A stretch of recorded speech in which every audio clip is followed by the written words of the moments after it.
এবার শুভশ্রী কেন তোমরা ভুল জায়গায় ভুল তীরটা মেরে ফেলেছো। কে ভালো বলছে, কে খারাপ বলছে, কে এটা বলছে, কে ওইটা। দেবের সঙ্গে স্ত্রী শুভশ্রীকে আর সিনেমা করতে দিবেন না রাজ চক্রবর্তী। এতটা ক্ষোভ দেবের প্রতি রাজ চক্রবর্তীর। হ্যাঁ ভিউয়ার্স, সম্প্রতি একটি ইন্টারভিউতে এসে এমনই মন্তব্য করলেন রাজ চক্রবর্তী। দেব আর শুভশ্রী আসলে হবে না। ভালো আশা করাটাই খুব ডিফিকাল্ট। এখানেই শেষ নয়, রেগে মেগে রাজ চক্রবর্তী বললেন দেব শুভশ্রী নয়, জিৎ আর দেবের একসঙ্গে সিনেমা করা উচিত। দেবের সঙ্গে তো শুভশ্রী অনেক সিনেমা করেছে। দেব শুভশ্রীর সিনেমা একসাথে করলে ইন্ডাস্ট্রির কোনো লাভ হবে না, বরং জিৎ আর দেব একসঙ্গে সিনেমা করুক। সবার প্রথম দেব আর জিতের একসঙ্গে ছবি করা উচিত। এভাবেই নিজের ক্ষোভ প্রকাশ করলেন রাজ চক্রবর্তী।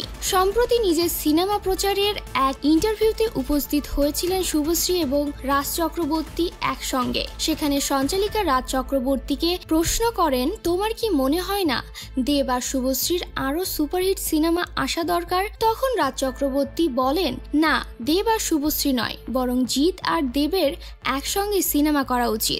দেব আর জিতকে নিয়েও একটা ছবি হওয়া উচিত। তাহলে ইন্ডাস্ট্রির লাভ হবে এবং ভালো কিছু পাবে মানুষ।